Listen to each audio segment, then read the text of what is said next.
Oh yeah, you're good. All right, cool. What's happening, man? How much? 5 days out. You know how that goes. Yes, sir. I'm not gonna ask the stupid fucking regular question. How you feel? What's the plan? Yeah, none of that. What day you headed down though? I leave tomorrow afternoon. I got Okay. one more massage session tomorrow in Jupiter in the morning, and then straight to the airport. Hell yeah. Hell yeah. It can't be that long of a flight, right? It's like just under 3. I feel like anything under 4 hours is somewhat comfortable. Yeah, I haven't. It honestly, it depends who I'm sitting next to. That's true. But I generally don't have problems on planes. I mean, I'm big, but I'm not like open bodybuilder, like 5'10", 6 foot big. So it's a bit easier when you're short. Yep. Are you heading up to the New York Pro by yourself? Wife coming?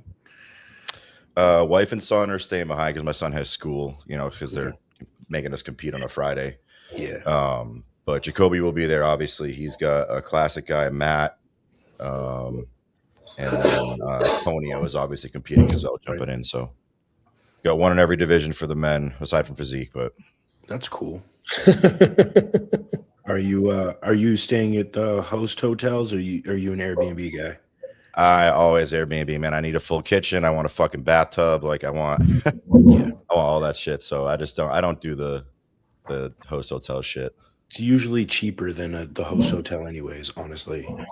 Yeah, man. They price gouge the fuck out of you. It's like a completely average hotel room for $350 a night. Yeah. And they think they're doing you a favor by sending you like $15 plain chicken and asparagus. Yeah. Get the fuck out of here. Yeah. What's up, Chris? Hello. It's a long time no see. It's been like, I know. What, 24 hours? Yeah, about that.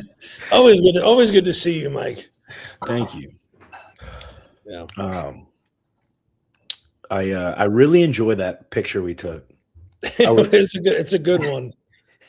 I was last night I was looking at it and I was like, man, I should have made so many different captions for that picture. There's so many you can do. Boston's finest, straight out of Boston. Before we go any further, though, I want to just give a couple shout outs to Presley Brown. He won the overall at the Jay Cutler yesterday. He looked fantastic. I mean, best I've ever seen Presley look. I work with him for off-season training. It was last year, I think, and the amount of progress he made in prep last year was fucking astounding. I've never seen anybody put on the size he did during a prep, and I saw the pictures from the show, and that was an impressive showing. I mean, clear-cut winner. Yep. It's disappointing that those shows used to be gauntlets, dude. Like the New England shows used to be like everyone was going to nationals. I remember the last time I did one up there, everybody in the overall now has a pro card. Like, man, how things have changed.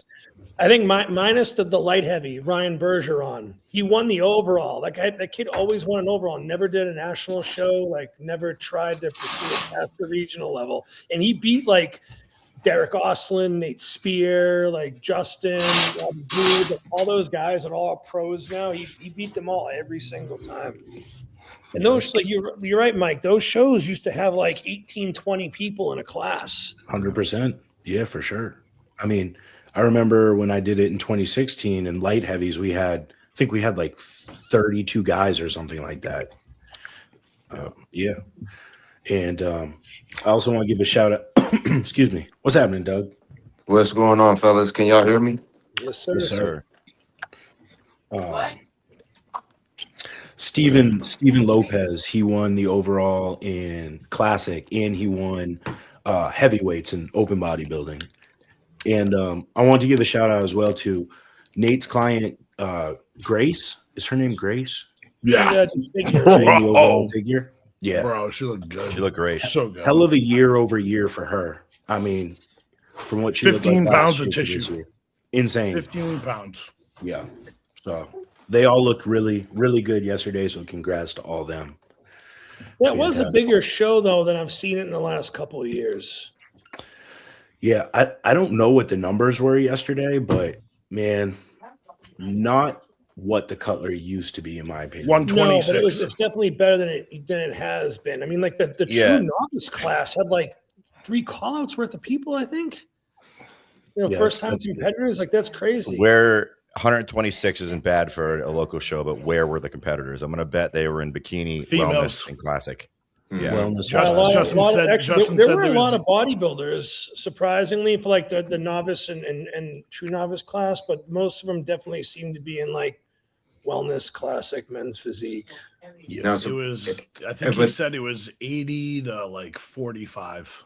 what was the biggest class in the bodybuilding classes? True novice had like 3 call-outs worth of guys. Yeah. So what about like supers and heavies? Oh wait, did they make that change already? Where like true novice is literally fucking anybody now? I think so. That I always makes thought I sense. true forgot novice about that. I always I thought true honestly novice forgot was about just. that. No, I Yeah, thought that true makes novice was sense. just your first time ever competing. No, Not they changed- anymore. I True thought true novice. I novice. thought they True changed Yeah. novice, yes. It's Yeah. novice, yeah. Yeah. Yeah, novice. Because usually, if like you won your class in an open, you couldn't do novice anymore. Not And now anymore. it's like you have to win, I think, an overall to not do novice anymore.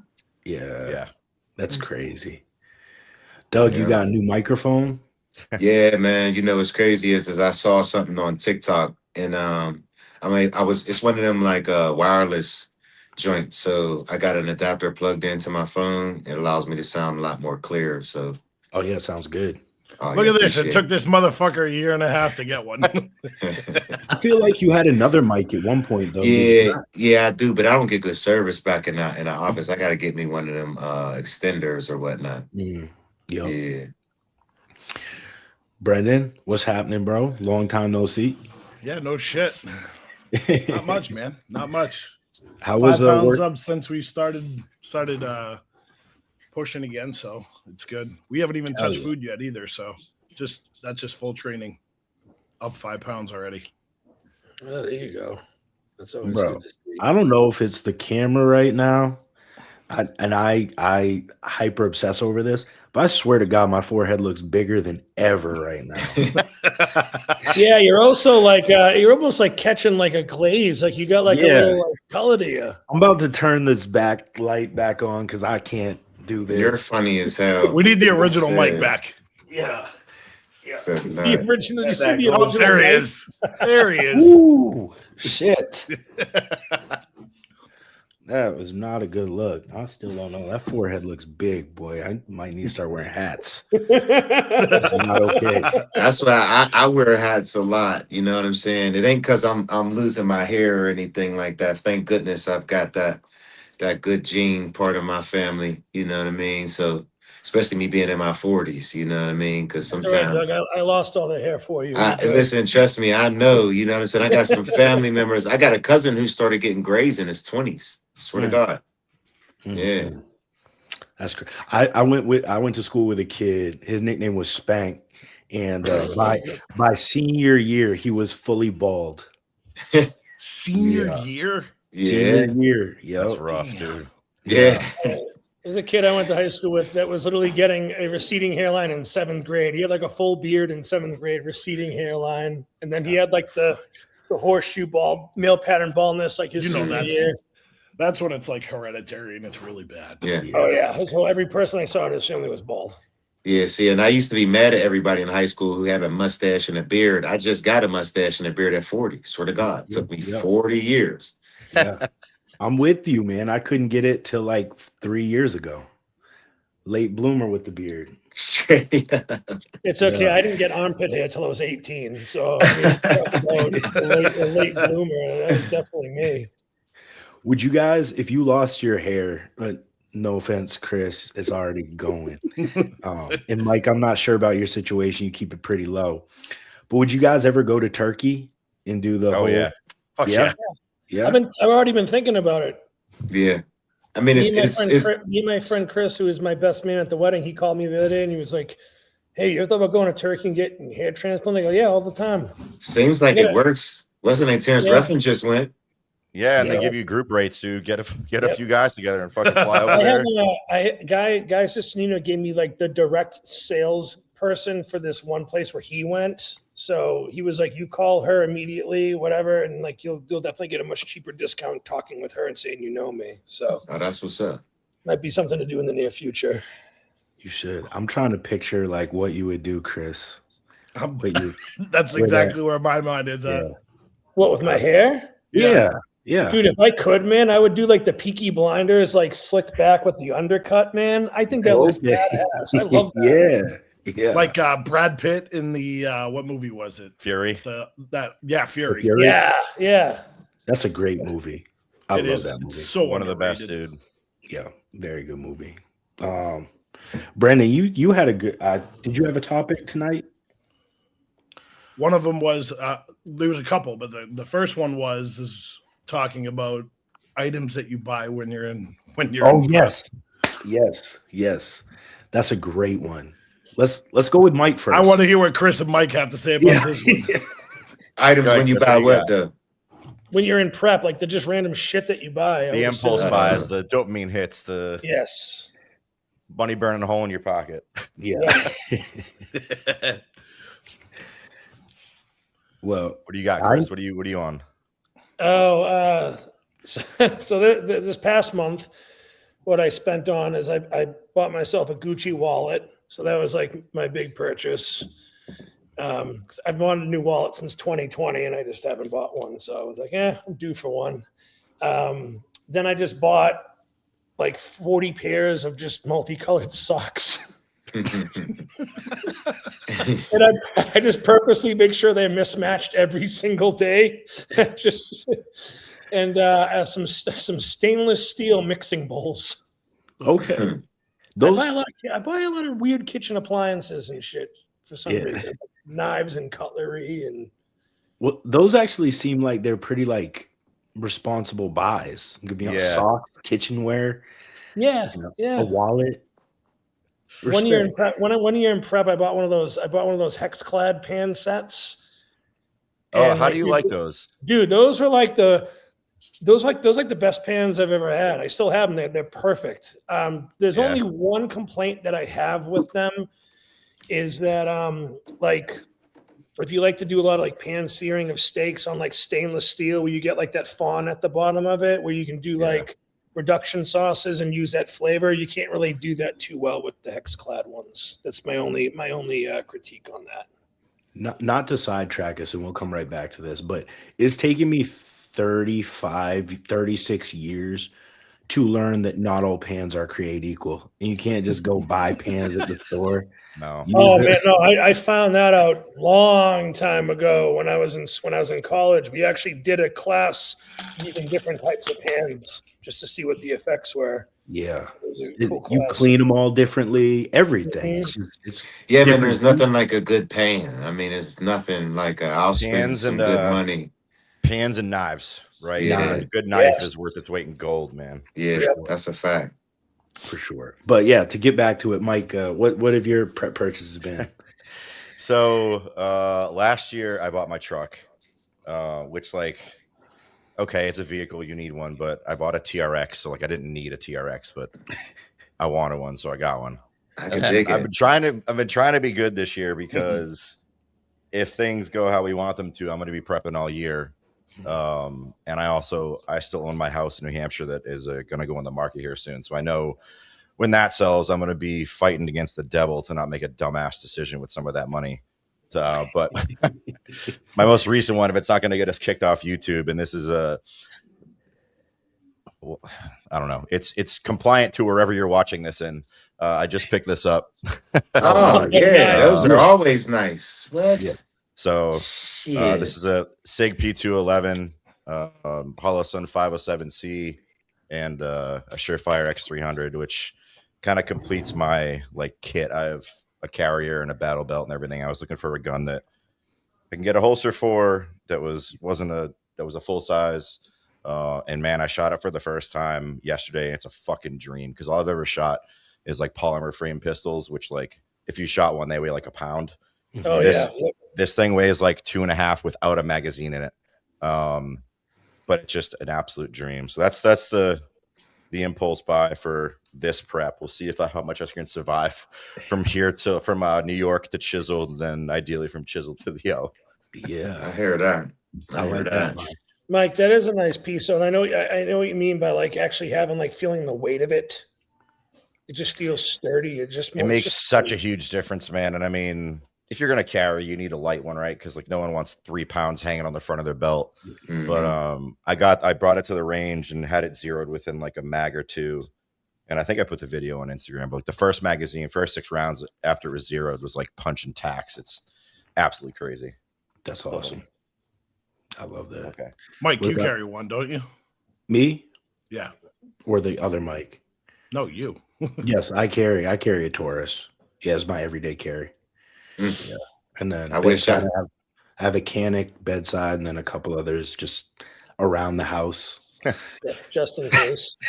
Yeah, in case a motherfucker would. yeah. I weirdly feel better about firearms in different rooms of my house that are very accessible for me and Shay. Yeah, just kind of a little obsession I got. But Doug, what about you? Any prep purchases? To be honest with you, my prep purchases are a lot different than you guys. So, I'm really a fat kid at heart. Like I'm really a pudgy, eating sweets, eating kind of dude. So when I'm in prep, to be honest with you, when I see a new flavor Oreo, I always buy them. And I know I'm not going to eat them until I can eat them, but I'll just buy them. You know what I'm saying? Like every prep, I'll have a pantry full of shit that I just know I can't eat, but when I can eat it, I got it. Yeah. I was that way with cereal, and then like you'd see a release and you're like, oh, that's going to be so good with your prep mind. And you leave it in your pantry for 2 months and you go to have a bowl of it when you're done competing. And it's like, fuck, man, that is such a letdown. Yep. Right now. Yeah. I always do that with like the Count Chocula and blueberry flavors and stuff, like the limited release Halloween ones. I usually just buy boxes of those and just stash them way up in the, in the pantry. Yeah. I love cereal. Yeah, I don't know who doesn't. Like, and me, I use protein. I make a protein shake and eat my cereal with it. I taught my son and my daughter how to do that. Like, stop using regular milk, man. Put your protein in there. You know what I mean? And it's like, man, shit. Yeah, cereal. What's your go-to, boys? Shit. Cinnamon Toast Crunch. Cinnamon Toast Crunch, probably king. Yeah. That shit smacks, bro. It smacks. Yeah, buddy. I could eat a whole box in one setting. Like it's nothing. Easy, yeah. So I still had cereal in my plan up until a few weeks ago, and I was trying to be nice, so I was eating frosted mini wheats. Frosted mini wheats. Because it's like just enough sweetness, plus I get some fiber and it's not all bullshit. Yeah. And dude, I don't know what it is. I don't know if I'm just like 60 at heart, but I'll fucking absolutely crush the Raisin Bran Crunch. Yes. Oh, hell yeah. My God. Thank you. Raisin Bran Crunch? What? That's another box I'll eat in one setting. I don't think I've ever had the Raisin Bran Crunch before. Oh, what? I haven't either. Me neither. I mean, I love Raisin Bran with like the 2 scoops Raisin Bran or whatever. Yeah. That's good. It's basically just got chunks of granola in it, so it keeps some texture when it gets wet. It's really, really good. You know who wouldn't like that? Luke. Luke wouldn't like that. Really? Say. Yeah. I feel like Luke's got to be like a Captain Crunchberries guy or for something. sure. Yeah, Apple Jacks. Yeah, so the roof of his mouth is just cut to shreds. I swear to God, I was gonna say that. I hate that about fucking Captain Crunch. That cereal's been out for like 40 fucking years, and it's still like a danger to who's eating it. It's crazy. Yeah. Luke's the type of dude to get Lucky Charms and just eat the marshmallows, man. I swear. Yeah. For a second, I thought you were going to talk shit about Lucky Charms. No. And I was about to. Yeah. Yep. One of my go-to cereals are Cocoa Krispies, Reese's Peanut Butter Puffs, Lucky Charms, and Special K. Okay. Yeah, I was about to Respect. say my other favorite is definitely a classic since I've been a kid. Frosted Flakes. Yeah. Yeah. Frosted Flakes. They're good. Hmm. Actually, else? I really haven't had a bad cereal now that I think of it. No, I Now, have what's what's Smacks. grape nuts? Oh Ever no, had grape grape nuts, no, nuts? fuck that one. Yeah, That doesn't You count. know, what was totally That's like overrated was I think it was with Crave with a K, where it had like the the little the pillows with filling. chocolate in it. Yeah, Yeah. well, yeah, because the crave thing got like wet and then it like almost melted in your mouth and you just have this weird texture going on. it was just Yeah. not good. I don't know what it is about growing up a little bit here too. Like I fucking love Lucky Charms, but I'll finish Yeah. a bowl and be like, that's enough. Like that's enough of that. Yeah. Yeah. It's like that for sure. Brendan, what about you? What's your worst prep purchase? It's definitely it's the extent of like Mike buying a truck. Yeah. Yeah. You just don't fucking think. You just keep you're doom scrolling at fucking 11, 12, 1 a.m. and you're like, oh, look at this. Up, yep, gonna book an appointment. Yep, gonna go see the sales. And then all of a sudden you walk out and you're like, what did I just fucking do? Yeah. Yeah. That's a fact. Dude, I'm last prep, I was on StockX and I was bidding on like 15 pairs of sneakers, and then like I'd win some and forget, and then they'd just be shipping in. I'd be like, oh, another pair of sneakers, another pair of sneakers. I Yeah, don't need any more shoes for goddamn sneakers sure. at this point. StockX is a dangerous app, bro. Yeah, Yeah, that and goat.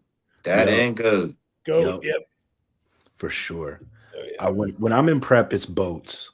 So luckily I'm not in prep this year, or I would be trading in my old boat and buying a new boat. But no prep, so I'm like level headed. You know, It's the funniest prep purchase. I buy boats. well, I ain't He got it goes like fishing. that, but I He shop goes for boats. fishing. Yeah, I he mean, that's goes another fishing. expensive hobby. What's a good Yeah. fishing rod go for?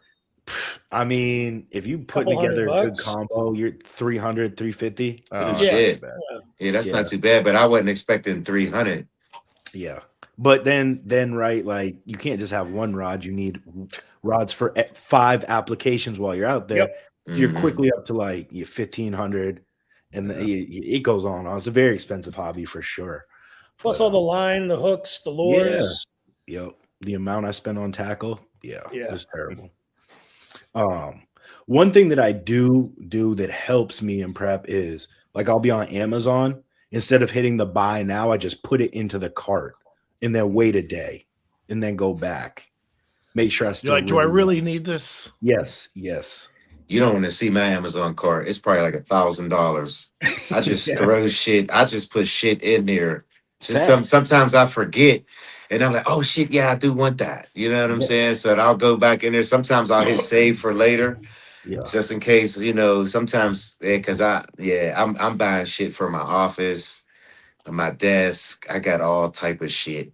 Yeah. It's so bad now though, because some companies, I don't know if it's like automatically generated, but if you leave, like Mike, you were saying, if you leave something in the cart, you're gonna get an email like 3 hours later being like, oh, this is still in your cart. Did you want to make this purchase? And I'm like, fucking what the fuck? That's like that with everything though. Like any website where like you put something in your cart, if you're like signed up with their newsletter or whatever, or a phone number, that you get a text, you get an email from like everyone. Mhm. Dude, Yeah, it's motherfucker, brutal. I left it in there on purpose. I don't want to buy it just yet. That's a fact. Well, it's gonna sell out. We're running low. Okay. I do it So on be it. eBay too. I'm bad on eBay. Like I'll buy like sports memorabilia and vintage video games. Just buy now. I'll rip. I have never bought anything on eBay in my life. Really? Yeah. Me neither. I've Oh, done man. very. I didn't do even know it still mostly. existed. I do mostly car shit on eBay. When I was building my cars, I was doing car parts there, but I just like don't have the patience to bid on shit anymore. Same. I've never liked bidding on nothing. That shit to me is boring. Yeah. See, when I was in prep bidding on the sneakers, I kind of enjoyed it because I was like, oh yeah, I'm gonna win this fucker. Oh, so then someone like outbids me, and then all of a Jesus, sudden like you wait get till that the rush last 'cause second. you're in like a fight for the pair of sneakers you want. Yeah. You know what? One of my personality things that I love that doesn't match my personality. I love going to flea markets or swap meets and haggling with people for shit. I fucking love that. Yeah. Mike sounds like Dude. he's like a fucking 70-year-old grandma. I over here. love that shit. Dude, Mike, you gotta come down here one time with Shay, and there's this place called the Raynham Flea Market. It's Yeah. fucking huge. Yeah. Yeah, I like flea That's markets. where I bought a bunch of those limited edition Soprano Funko Pops, and I haggled with the guy there.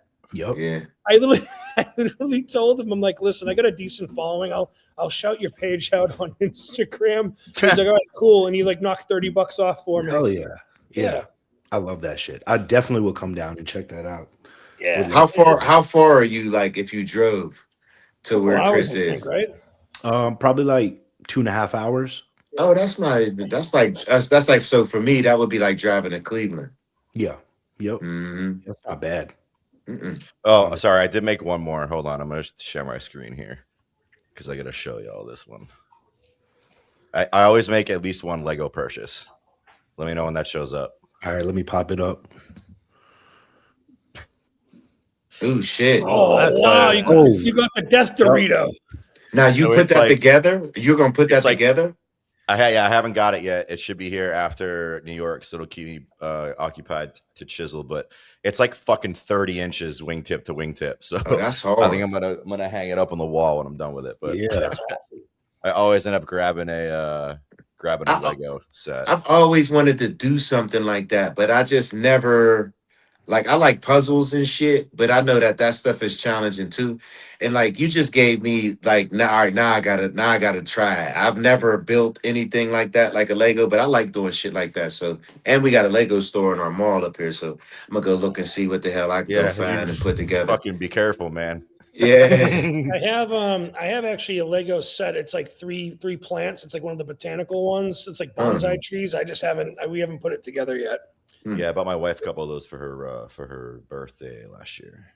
They're nice. They look really nice. Every time I'm in the pet store, they have like an end cap with them, and I just sit and look at them. I'm like, Now, It's just Now, a nice, you- like not brainless, because it's some of them get pretty challenging, but it's just a nice, like calming, don't fucking pay attention to anything activity. Which, like, when you're in prep and like these other problems are going on, like you need the dopamine hits, you need the constant attention. It's just like nice to fucking zone out, look at the instruction manual, just build the shit, and that's when I play Now- video games the most. Is as I'm like getting closer through prep, like right around 10 weeks out. That's when I'll just be like playing Marvel Rivals and just shitting on people.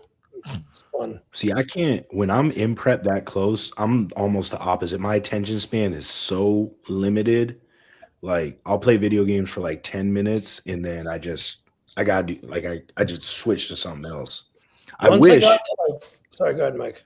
no, I was gonna say, I wish like there were a couple games that I really got into because I don't know. I don't feel like I play video games much anymore. I was gonna say last prep. Once I hit 3 weeks out, though, I had zero attention span. Like I was so tired, but just couldn't sleep. Yeah. And I was bad. I was just watching like so many food ASMR videos of just people just housing like cheesecakes in their car, and I'm just like, oh. I had like 50 different carbonara dishes saved. I get a few things saved, but I try and avoid that stuff in prep, because if like the first time you look at one of those motherfuckers on Instagram or like watch a YouTube video, then your entire feed is the shit. And I'm not doing that. I mean, I control my cravings. I don't cheat, but like, man, I don't need any temptation. I don't need to be like making it painful to eat my chicken and rice when I'm watching you eat fucking cheesecake. Yeah. I'm a bit of a prep masochist over here. I did. So one of Jacoby's clients and a friend, Eleni, mailed me up. Have you seen like the designer chocolate bars they're doing now? It's like big fat cookies or whatever, but it's a chocolate bar. So it's you got chocolate on the outside. Heavyweight. Heavyweight. Yeah. Heavyweight's He's awesome. The unreal, owner's a great dude. I wonder if So they're going to be there this weekend, Mike. At New York. New York. I bet they will be. I'm gonna buy the whole fucking wouldn't- box out, dude. Holy shit. I can't wait to eat this thing. And I'm not like, I like my sweets, but I'm not like a crazy cravings guy. But the one she sent me is a chocolate bar with tiramisu,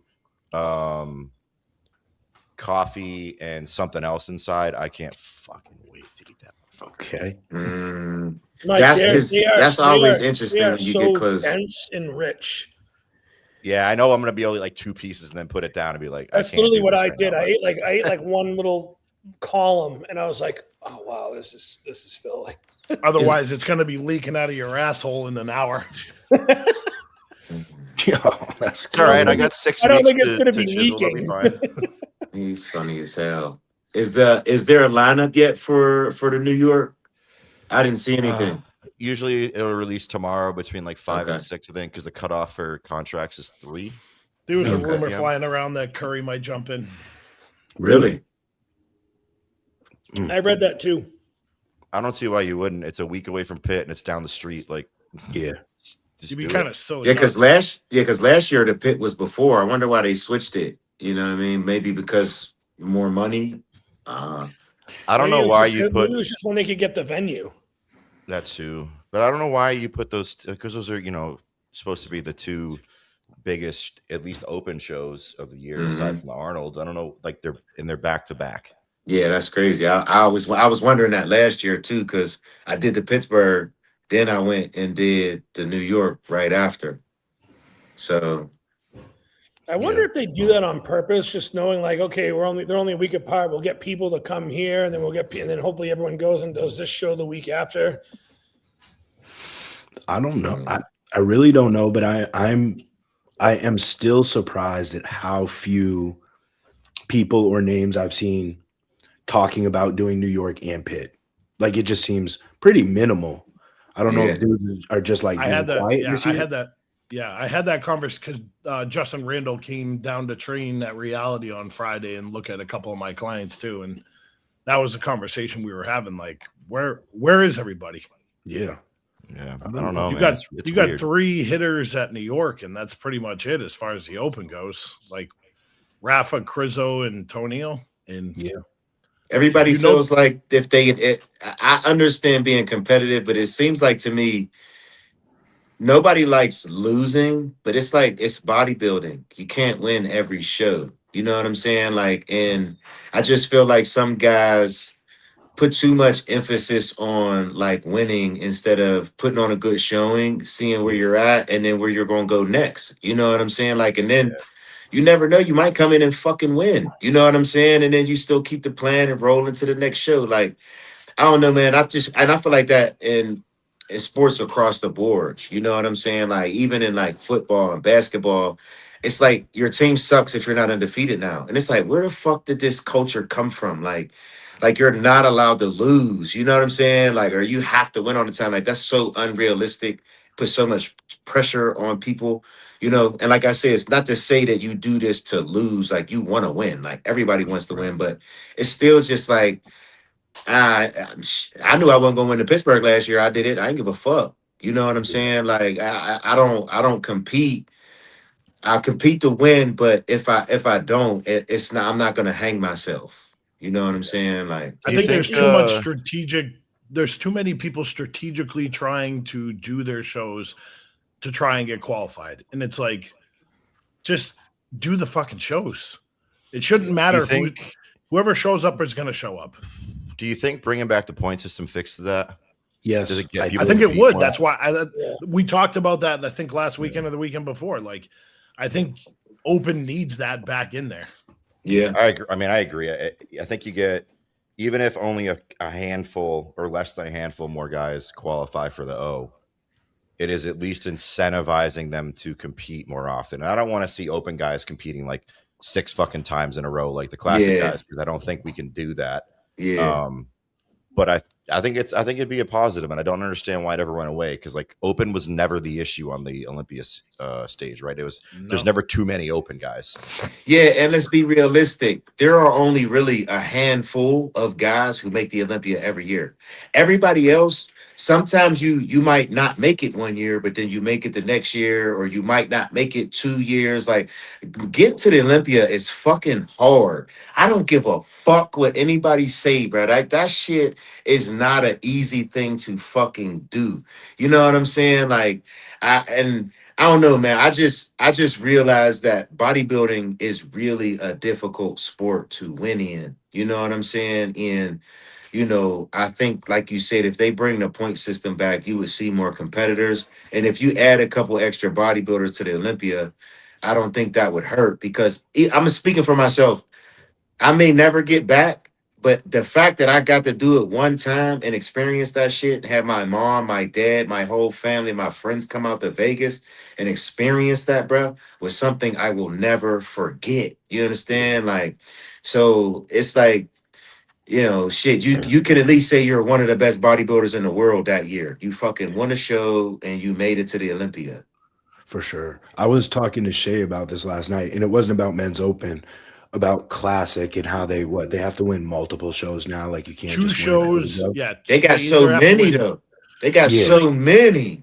But They what I either have don't to like win about it 2 is, shows.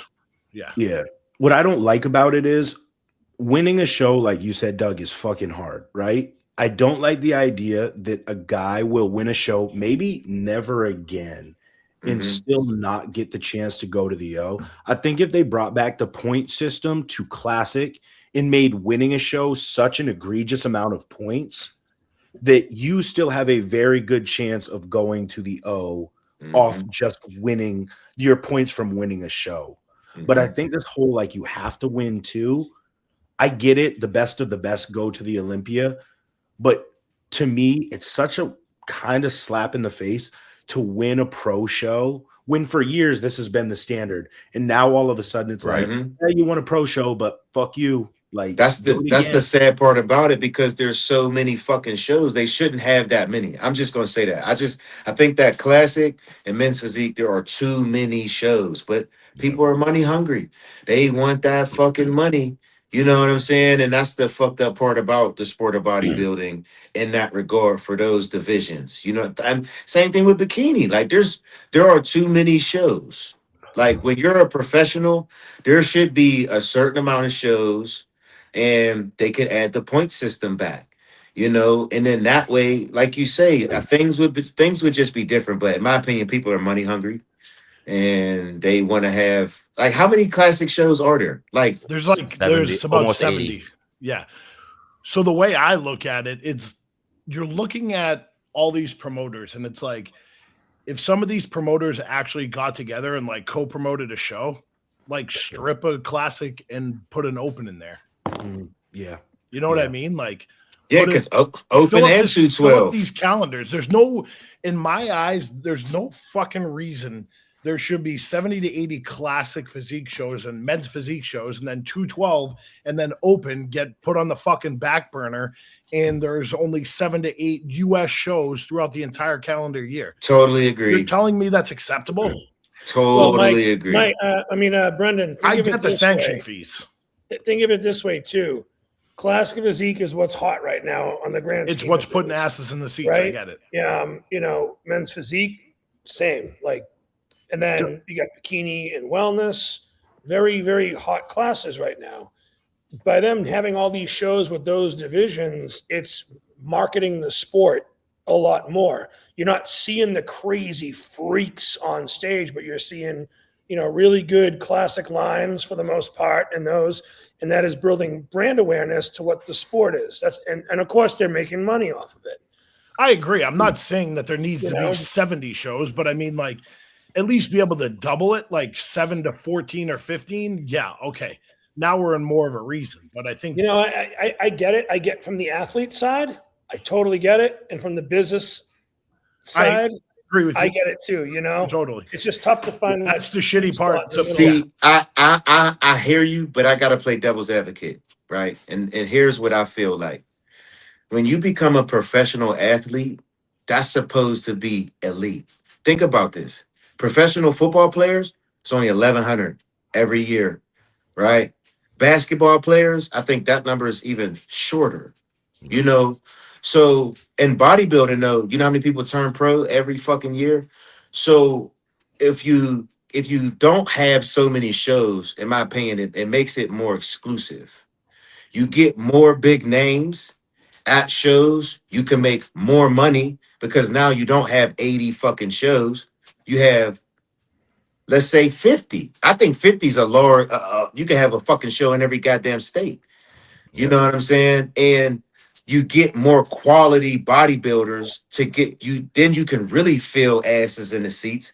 Because let's be honest, I done seen footage of the fucking show that's down in Louisiana, and they ain't got no asses in the seats Yeah. at these little fucking shows with men's physique and classic physique. Some of these shows, there are not a lot of people at. So, you know, we're professional athletes, and I feel like there should be some more exclusivity to that.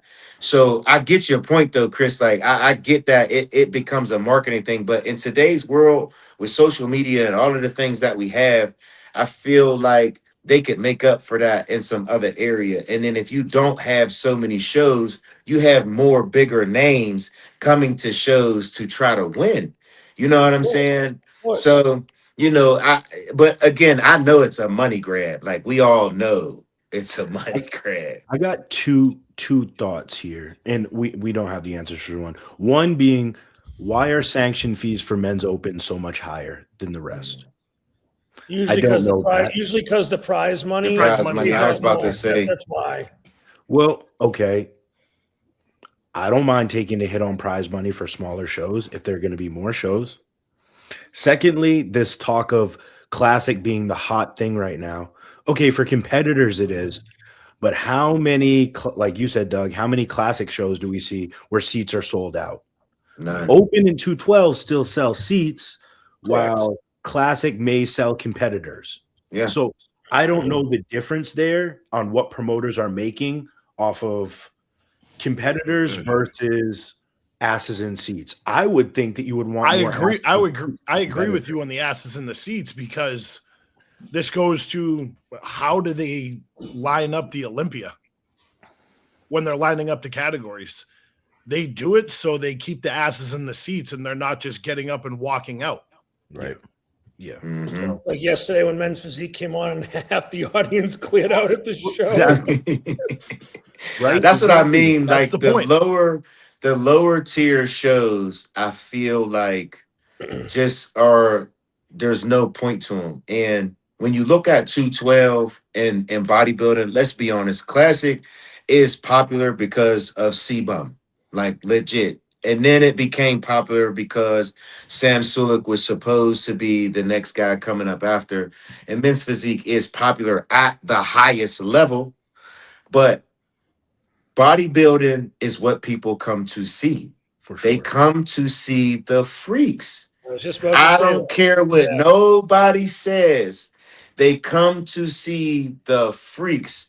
And like, I feel like that also takes away from the big shows like the New York, the Tampa, the Texas, you know, when they could get rid of some of these lower level shows and start encouraging people to start jumping in these bigger shows and add more to, like, why is there no two, why there should be a 212 at the Pittsburgh, there should be a 212 in somewhere in California, At the At the there Arnold. Arnold. should, yeah, there should be a 212, yeah, at the Arnold.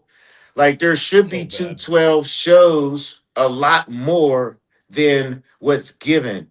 And I don't know how anybody else feels, but I love watching Keon. I love watching Angel. I love watching the 212 guys, just like I like watching the Oh, open absolutely. guys. You know what I'm saying? And that's what people come to see. So it's just like, I don't know, man. Like when I talk to kids and I legit break down the numbers and the chances of you making it to the NFL, they're all shocked because until somebody explains it to them, they don't understand. They watch television and they think they can make that spot, but that's the 1%. And then if you're able to make it to the 1%, you got to be the 1% of the 1% to play and to stay. And a lot of people that play professional sports, everybody don't start. No. You I know mean, what I the mean? NFL rates 300 a year. Guess who gets drafted? Yep. Yep. Simple And- numbers. And a Nigerian that never played before. That dude, holy fuck, man. Yeah, man, some That- freaks. You freak. Do you guys think though he can be taught the skill it takes to play in the league in such a short amount of time? I Where think they when have it, playing? yeah, we're defensive end, right? I think so. Defense. Yeah. So I I think think you can learn to football. be a defensive end. I think the main component though is mindset and mentality. And the reason why I say that is because I remember when Aaron Donald got drafted. Shout out to my homie AD. He was told he was too small to be a three technique. He was too small to be an interior lineman. He became one of the best defensive linemen to ever play the game. And we do see some freaks sometimes who come in and got all the attributes, all the measurables, and they don't stack up, right? Right. So if he has the right mentality, absolutely. But sometimes it just don't work out that way for some think- He's people. never But, like- if he's never played before, I think his biggest challenge is going to be like that field awareness, like being on the field 100%. awareness. You know, like That's what 'cause I'm that saying. right He's there, missing out. that's tough to cram that in. If like some of these players have been playing since they've been a kid. 5. Yeah, Yes. exactly. So you got to figure like that comes second nature. Now you're going to teach someone in the fucking NFL. Yeah, but consider this, right? Risk reward. How many complete fucking busts are there a year in the draft of guys that are like, he's the next Yeah. whoever? Probably And it's like, 75% of them. Yeah. people are like, even the NFL execs, they want to say they're the experts, but they miss every single year. And the Patriots are like the fucking worst at it. We miss Bro, all the time with our draft picks. bro, because All the time. you never know somebody's mindset Yeah. and their mental makeup. You like think Well, about it. we'll go Nobody grab a thought white guy at Market Basket to play slot receiver, and he'll be great. But we're drafting D1 athletes. We're fucking terrible at it. So, like, if you're a NFL exec or a GM or a coach, like, Just dude, why would you not take a shot in a 300-pound 4'4" yeah, running Yeah. 6'4" freak? Like, yeah. what's the worst that can happen? Yeah. Man, look, I've seen guys. I remember when I played D3 ball. This kid from Toledo transferred down to D3. So my first thought is how the hell you go from D1 to D3? But when I seen this dude, cornerback, he was fucking jacked, biggest calves I ever seen, could do all the drills, weight train, everything. We put the pads on, he was soft as tissue paper. And then it made sense. I'm like, okay, you just look the part. You So know what I this kid mean? came from didn't he come from rugby? Came from something. I Yeah. think I so. think it was rugby. Yeah, which Yeah, I like, think dude, so. if you're a decent rugby player, you're probably a little bit psychotic. Yeah, So, yeah, for facts, without question. absolutely. No, I won't doubt that. That's some shit I won't play. Oh, I would if my high school had rugby, I would have played all day. Hell oh no. man, My high school That did, and shit's I wanted no parts of that. I played free frog and tackle football growing up. That was cool. But when you see a big ass Samoan running at you or a big ass motherfucking Nigerian, no, I'm cool. I'm Yeah. good. I'm good. Hey, Ransom, what's happening? so Oh, just been working on Oh, bunk beds. A man. No power tools. Yeah, I Yeah. hear that. oh, don't miss that's those my days. toothbrush. Yeah. What did Tim Allen used to do in his show? He's go, yeah. That's one of my favorite shows, bro. Me You just too. brought back Me so too. many memories. Oh my god. Ransom, love you look like home. there's so much room in there for activities. Oh, there is now that we got this in here and took the they were like sharing a full bed, so Are now they they're gonna have stoked bunk for it? beds. Are they Very stoked nice. for it? Yeah. Oh yeah. Yeah. Absolutely.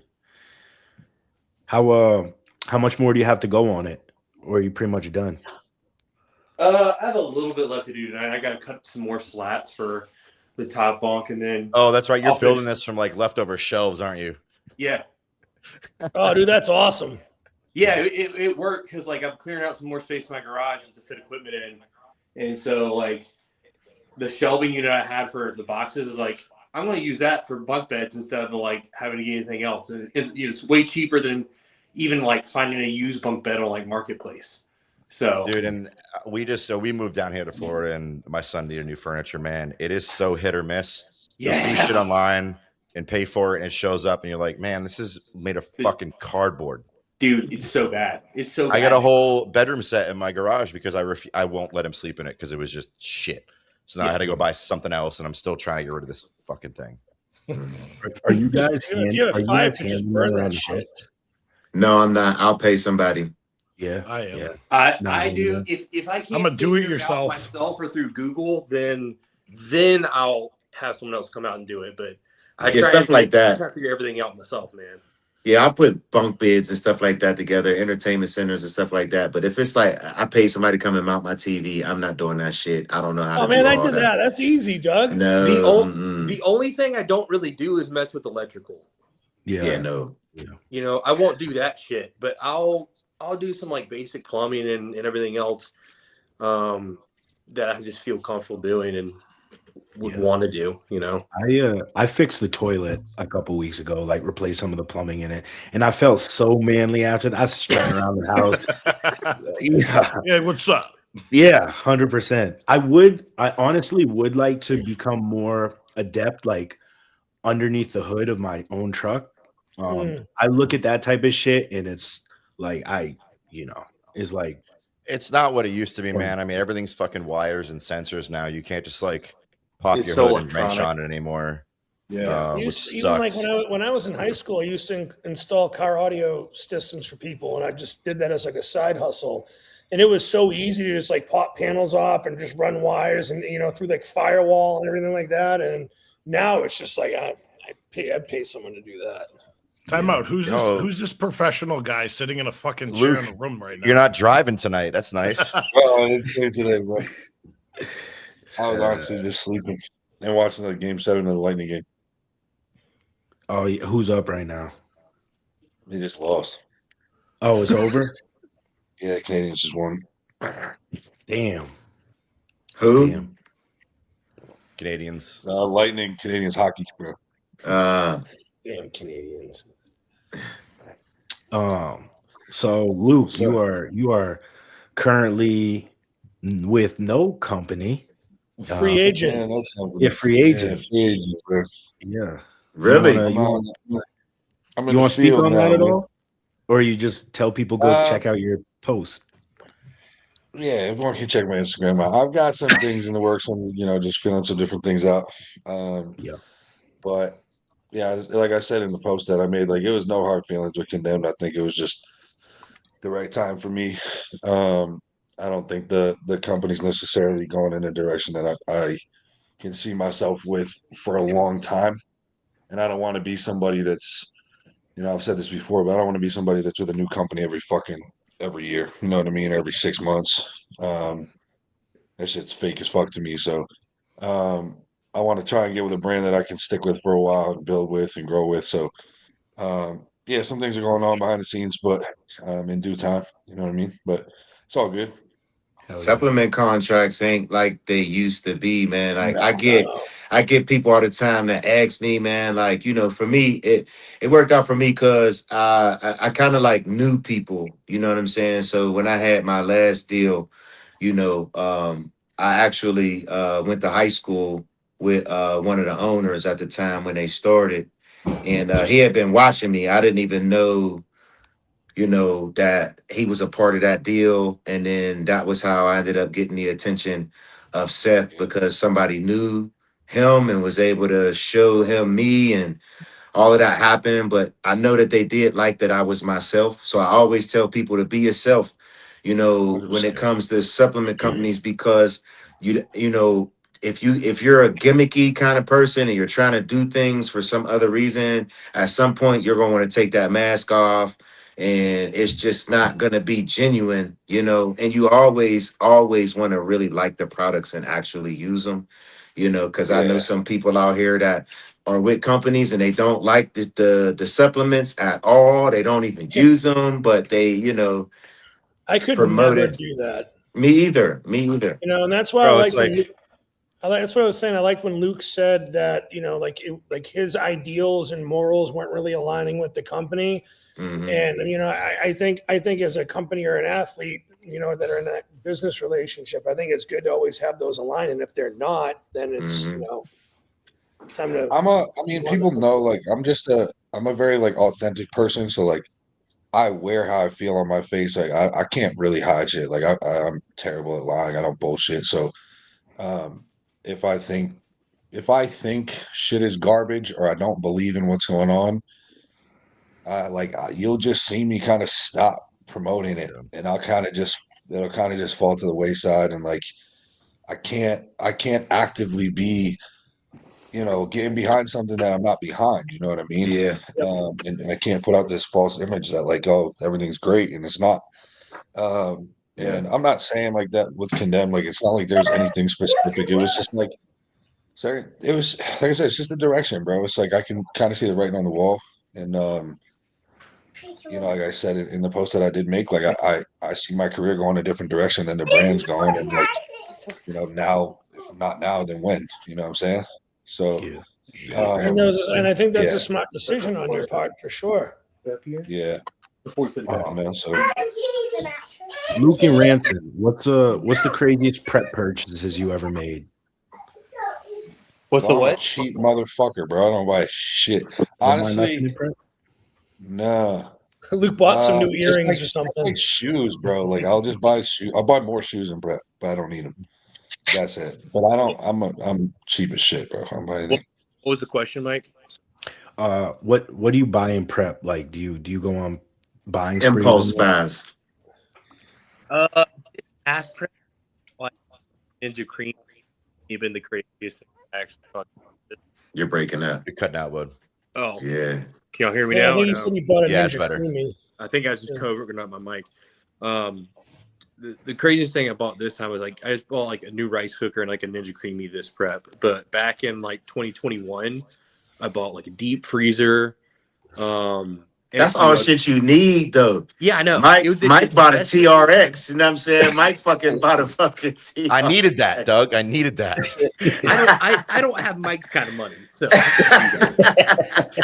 Francis got too many kids and responsibilities running around. I only got one. dude, that's true. Like, I probably Yes. would buy some shit, but yeah, I have to be cheap, bro.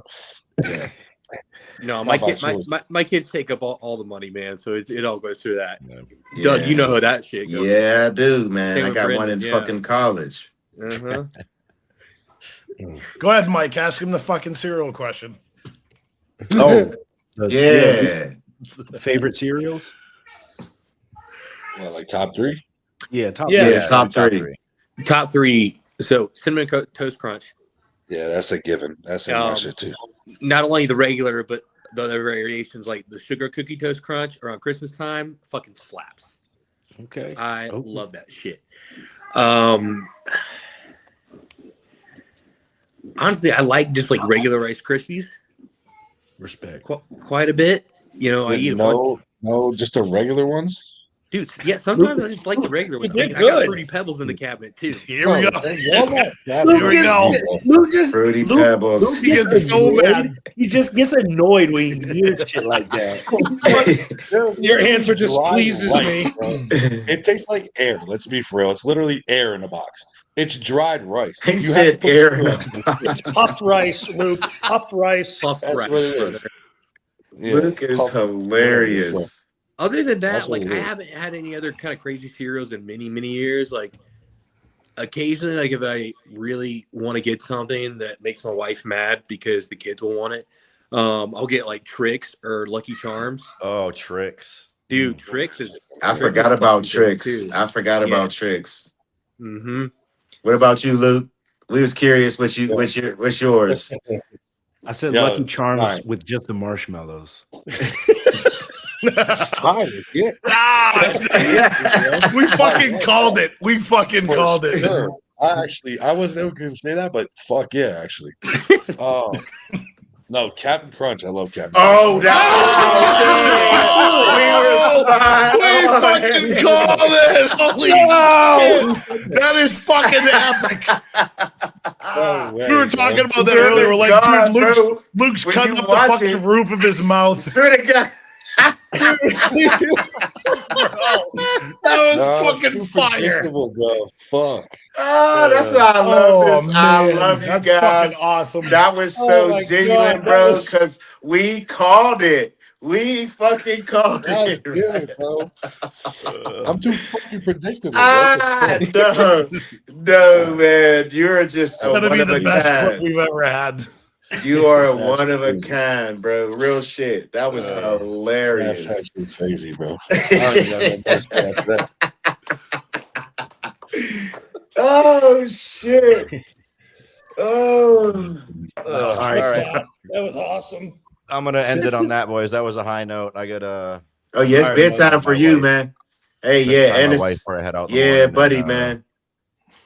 Hey, we'll, Mike, when see do, when do guys you on the head to side. New York, brother? So I leave here. I'm leaving my house tomorrow, like 7:45. I Good got luck. Oh shit! Good Yeah, luck. go Good get- morning. I'm get gonna some be fucking rest. Get watching. off of here, man. Yeah, I'm gonna be watching. I'm be rooting for your motherfucking All of ass. us You are. look great. Yeah. I'm excited to see you get up on that motherfucking stage, and I hope and pray to God you get that qualification. Straight up. I appreciate you guys. Absolutely. Yeah, Big you fan, deserve bro. it. Nothing else we Hell could have yeah, done at this Mike. point, so we'll just Yeah. see where the chips fall. Yeah, Yeah. most definitely. But if you guys are going, let me know. I'll have a few Me and shirts Mike are on me. going. Yeah. Cool. If you're listening here and you've seen it, the link for the New York Pro shirts for me will be up till sometime tomorrow. So obviously no obligation, but like I was shocked by the support. I had like 30 or 40 people buy shirts, which like I don't even know 30 and 40 people knew I was competing. So I appreciate the support from everybody out there. And I'll catch you guys. I mean, obviously I'll talk to you guys all week, but I'll hopefully see you guys next Sunday with a happy story to tell. Yes, Absolutely. indeed. Dude.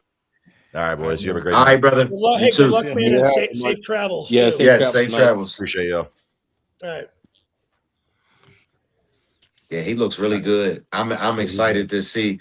That's why I'm curious to see the lineup. I want to see who's coming. Because when I did it last year, Cody was there. What's his name? The young Is my kid. audio messed up? I can't hear anything that you're saying. I can hear. Might be you. I can hear him just fine, Ranson. Yeah. Yeah, it might be Can you hear me Ransom. now? I can hear you, Doug. I You're can't good. hear you, Doug. I couldn't hear Chris either. Mike, I can hear you though. Really? Can you hear me? Yeah. Can y'all I hear can me? hear you, I think it's just Ranson, yeah. I can Yeah, hear Doug, you're Brendan. good. Weird, man. Ranson. Can't hear Chris. At this fucking Or Luke. Oh, Or shit. You Doug. can't hear What me the either, fuck? bro? You can try. Can you hear me? Yeah. I can hear you and Brendan, but I can't hear anybody else. That's What? crazy. Yeah. That's some bullshit. Yeah. I don't. You want to Favorites try is log? amazing. Yeah, let me log yeah, back let me in, log log back? out and I'll come back in. Doug, what Mike, were you want to saying? talk about the coaches changing shit the last week? Yeah. We can talk about that. We really haven't talked about anything bodybuilding, so yeah, let's do that. About what? Um, Coaches changing?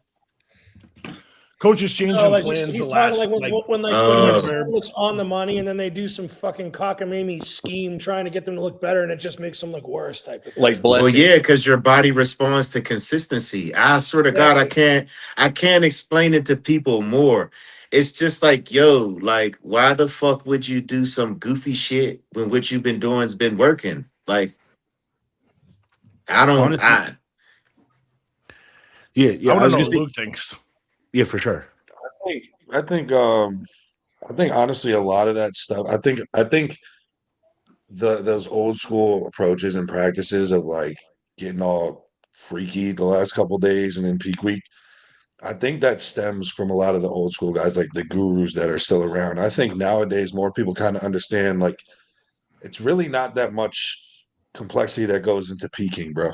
Like you get ready ahead of time, you look good, you take a note of what it takes you to look good, and you manipulate water a little bit and basically bring that same look. You don't start throwing random shit at your body that it hasn't, processed or handled the entire prep. You don't start throwing fucking all kinds of diuretics where a lot of times too, you'll see people, which I never really understood this either. Like they'll take a diuretic before bed and then like pray across their fingers that they wake up and look good.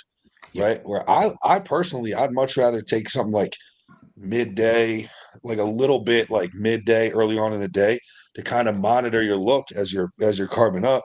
And if you need a little more, you drink a little more. If you're good, you're good.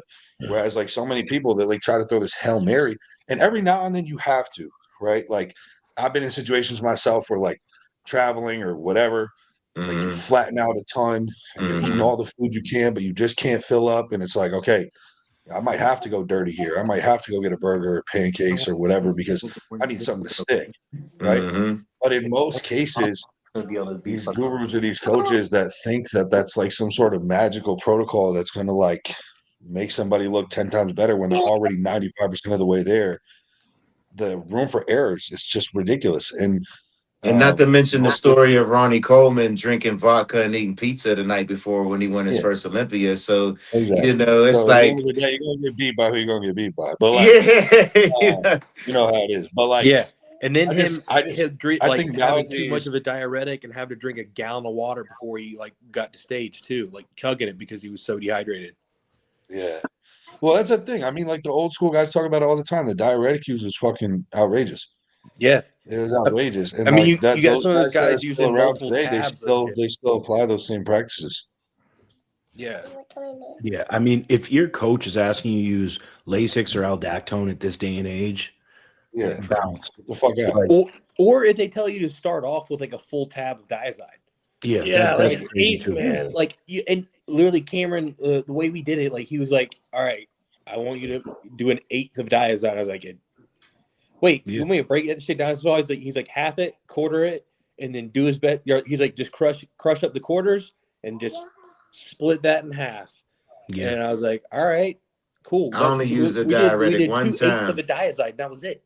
Yeah, I only used the diuretic one time. That was in 2023 at the motherfucking Vancouver Pro when I did that. And I flying to Vancouver, I gained like I left at 209, I landed at 216.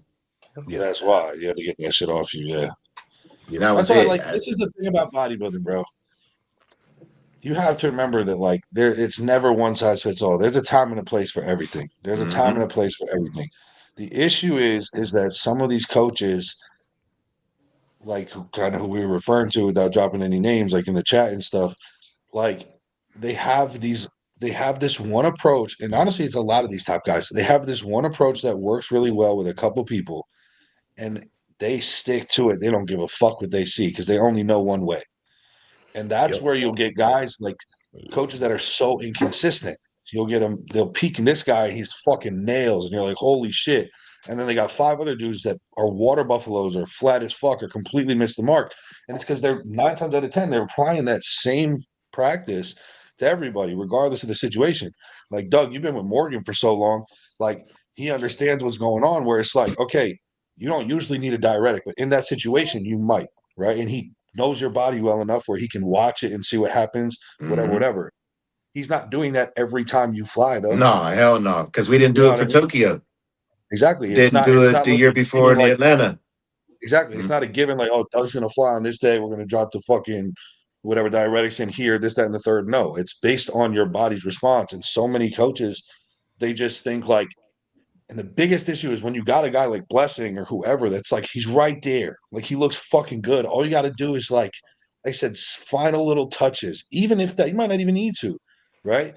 And they fucking throw all kinds of crazy shit. And the margin for error, like I said, is this fucking big. And most of the time it misses. And then you put a look on stage that's worse than you looked fucking 7 weeks out. You know what I mean? If And I it's got to have a suck as question an for you. I athlete. have a question for you guys. Would you guys, when you're getting ready to go on stage, right? Would you rather go on stage? Let's say like your conditioning is spot on, right? Like you're lean, like you're absolutely inside out peeled. Would you rather go on stage a little flat and depleted, or like fully carved up full and like kind of slightly on the verge of spilling over? Flat. Skinless. all day, Yeah. Yep. Yeah. Flat and skinless. Yeah. For me, I'd probably lean flat. I would be prouder to step on stage if I was flat and skinless than spilled. But Yeah. I know my physique when I'm flat, I look so goddamn small. I look Well, I hear like that. skinny. So like, I don't know. For my physique, I might do better if I was fuller, but I wouldn't like if I turned around and I knew I was on the verge of spilling, I wouldn't want to turn around. You know what I'm saying? But if I was peeled and I was flat, I would still like, have confidence. I wouldn't want Yeah, to be so so that was- flat that I couldn't get a pump though. Yeah. Like, cause you could be so skinned out and flat that like you can't get any pump, and that's kind I of was like that how it last was in North fall. Americans. Like my whole point is like we all said that we'd rather be like skinless and on and a little bit flatter side, which is more of a safe bet.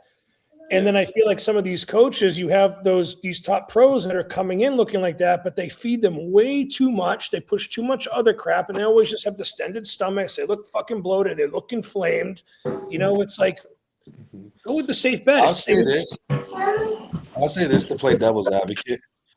I agree 100%. But I also think the judges cause that because at the pro level, they're very adamant about being full and remember it's a muscle show and da da da da da.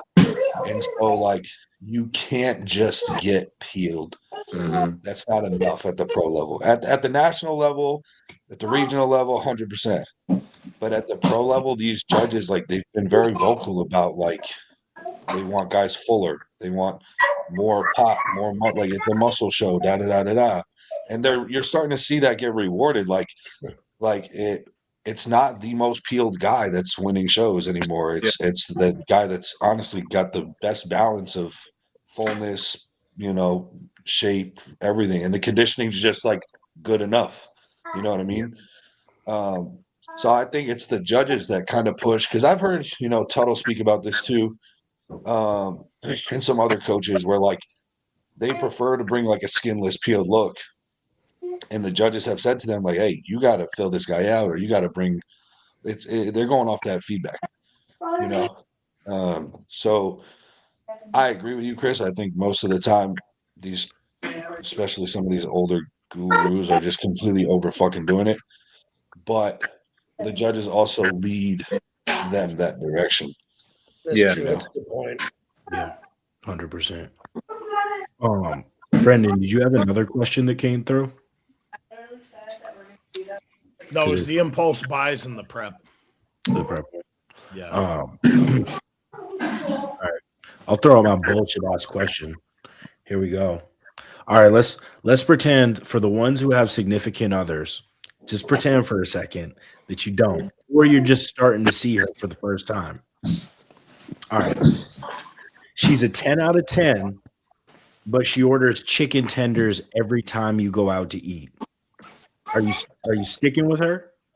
Hell what are you, my fucking 10-year-old daughter? Yeah, because I want chicken tenders too.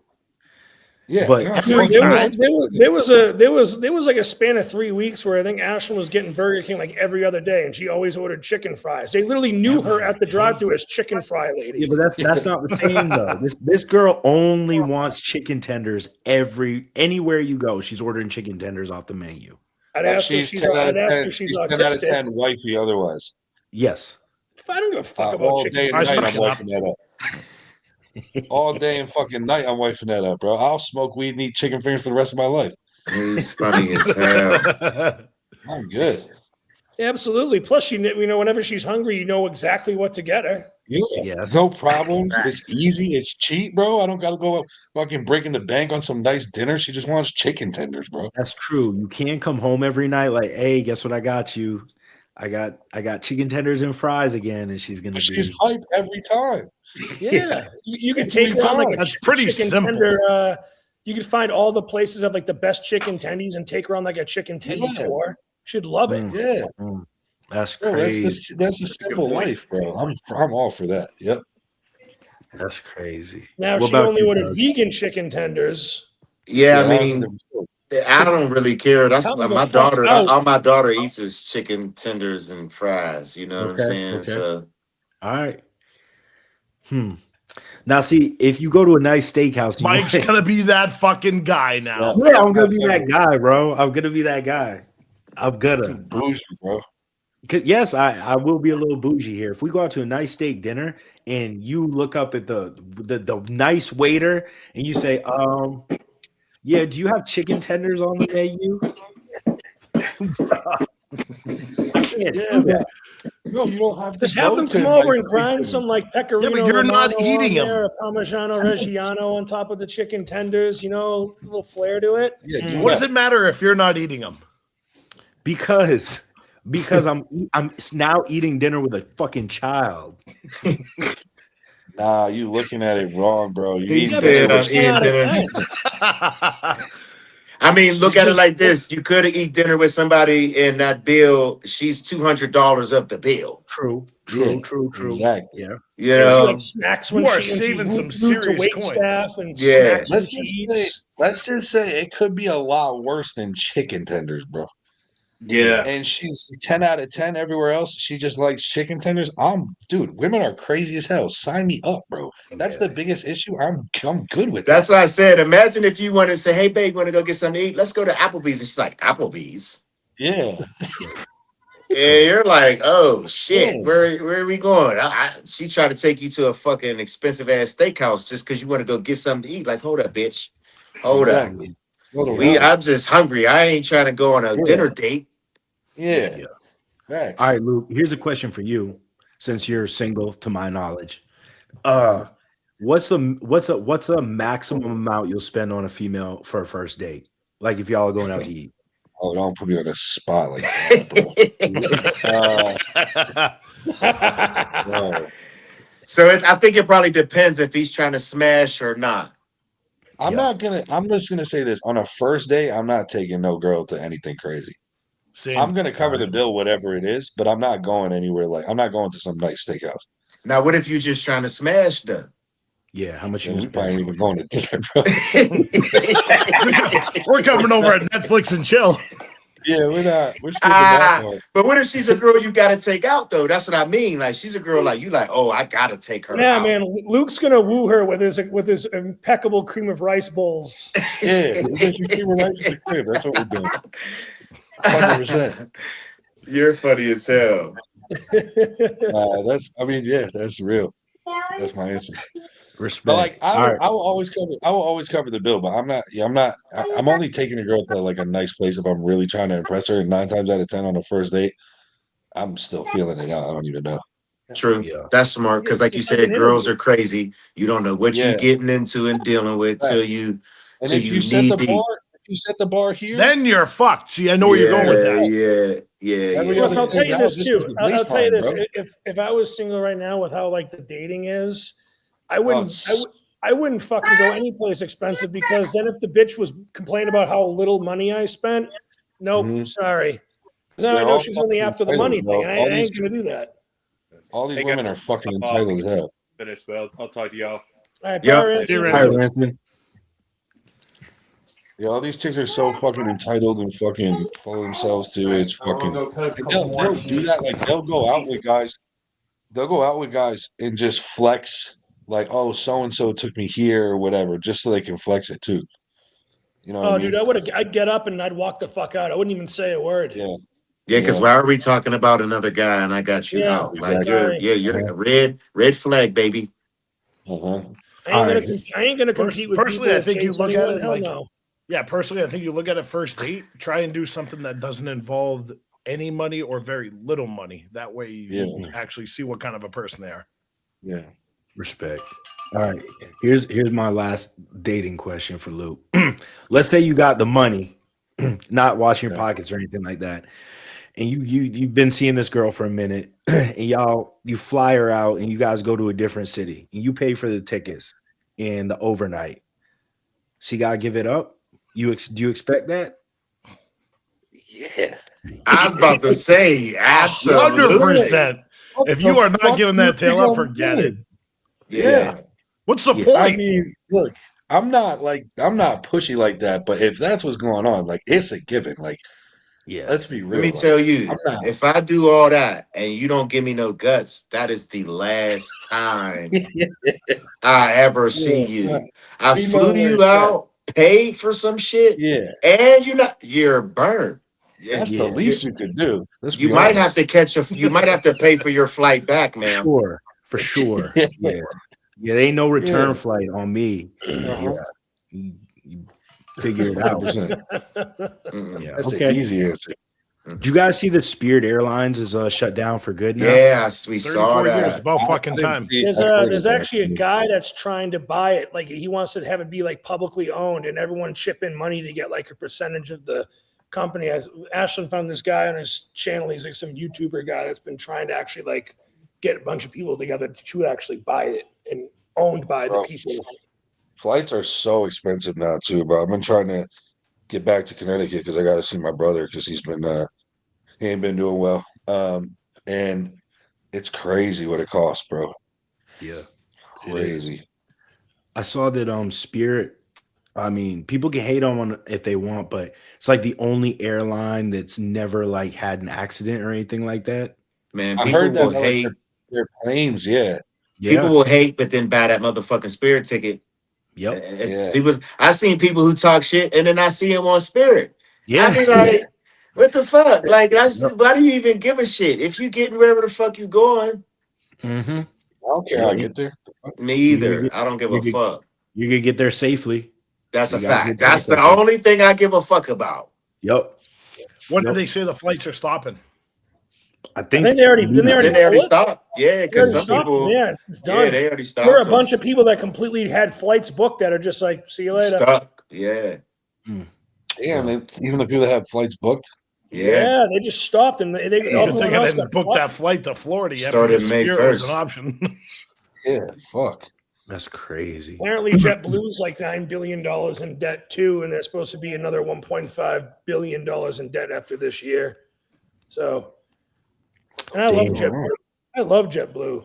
I always fly Delta. Yeah, Yeah, I like Delta. Yeah. that's good. Yeah. I like I used to Delta and fly United. I used to fly American a bit, but Nah, American fuck. I did when I was younger. I used to fly all the time, but flights. fuck them, bro. Yeah. They're always delayed. Always some shit's going wrong. They're fucking up your flight. All Yep. kinds of shit. I agree. Losing bags. All that shit happened to me on them. So not Monday, but Tuesday is Cinco de Mayo. Is Cinco de Mayo big in Tampa or in Pittsburgh, Doug? Nah, not really. Nah. Nah. Yeah, it's not really, bro. Honestly, it was bigger when I was in Miami because it's all fucking Chicos over there. But Yeah. Tampa's a lot of people like, honestly, I've met very few people here that are from here. Everybody's Yeah. moved here from somewhere. Yeah. Mhm. So it's When I like used to live in normal. Right now. Lawrence, Cinco de Mayo there was pretty big. A lot of Spanish and Dominicans and Yeah. Mexicans that lived there. So it was Yeah. always popping off. Yeah. I really haven't celebrated a drinking holiday like that in like 15 years.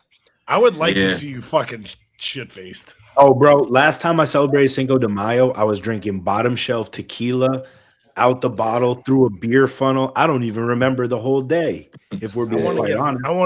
I want to get Mike drunk this weekend.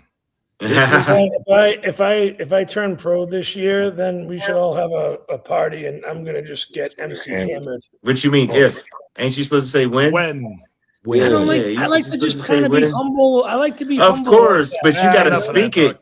You gotta speak it. You gotta put it in the universe, brother. You gotta say it already happened. You know what I'm saying?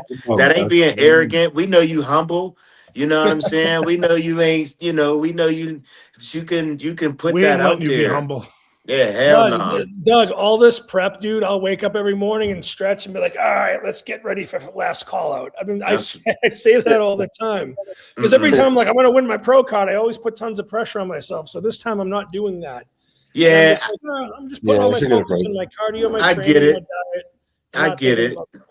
Yeah, I get it. I get it. For You don't. the love of the game. I'll tell you this, Chris. As you get closer, because I'm a lot like you. I don't ever put pressure on myself to win. But when you focus on those things, you'll start to notice that like you look your best.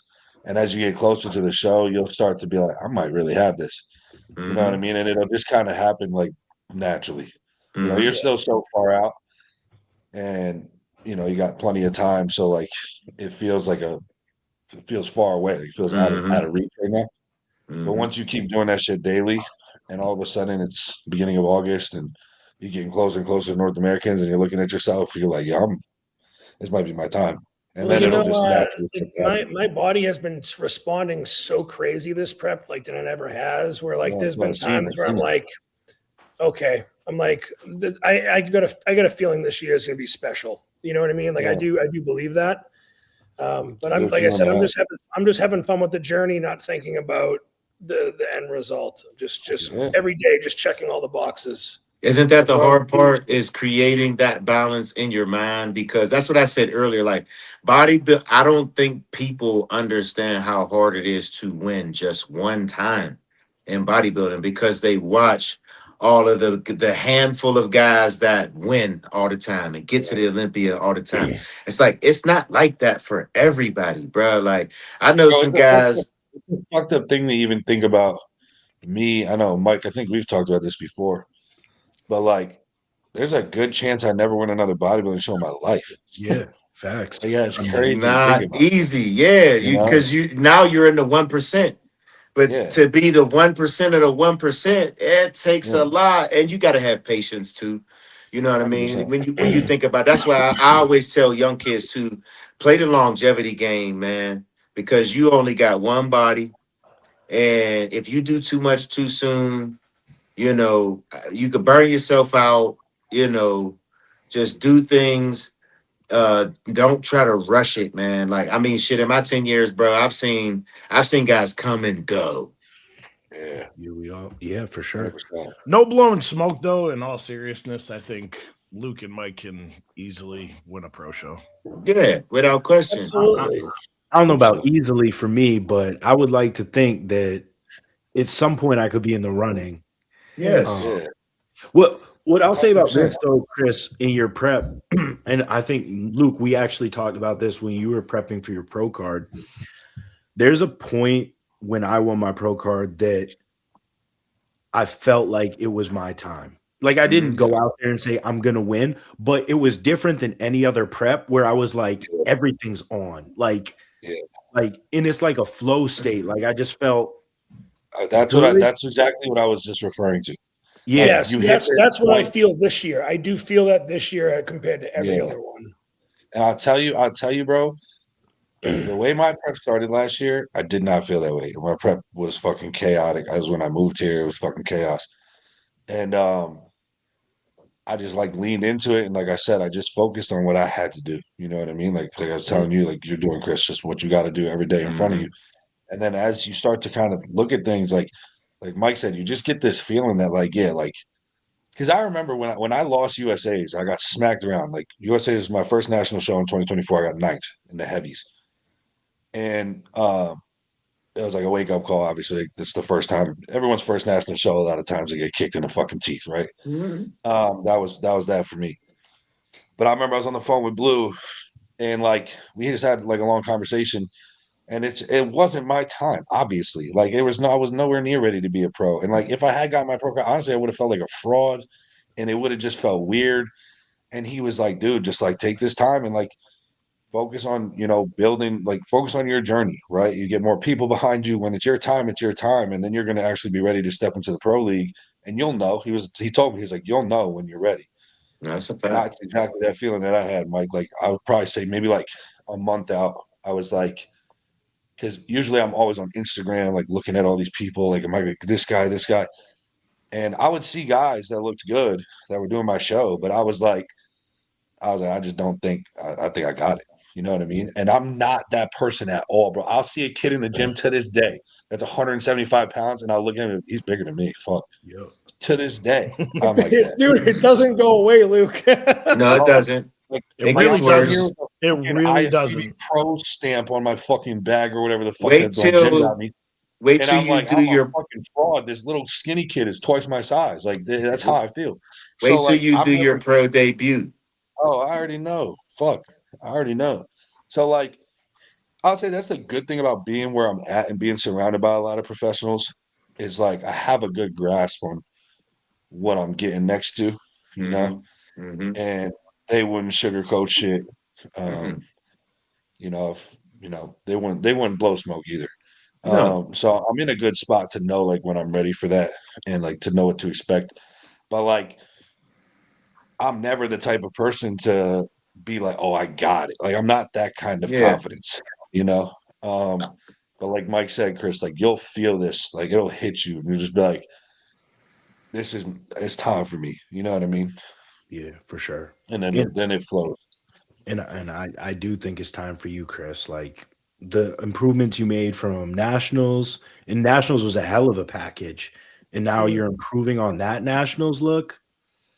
That's a tough out for anybody, like That's what bodybuilding is about. You know what I'm saying? I think that people forget that there are so many nuances to it. And one of the nuances is just keep getting better and keep showing and improving. You know what I'm saying? Not everybody can just come out the gate and win they pro core immediately, man. Sometimes it takes for you to climb the ranks, show the judges that I'm getting better every time and making a name for yourself. You know, like I feel like especially when you become a pro, you know, it's like Luke say, like once you become a pro, you go right back down to the bottom of the totem pole. You got to work your way up. You know what I mean? So do you want to come right in as a pro and win? Absolutely. Who doesn't? Right. But sometimes it depends on who shows up. But for you, Chris, right where you're at, like I don't, in my opinion, when I saw you in Texas, you improve on that look. I don't see nobody fucking with you. Yeah.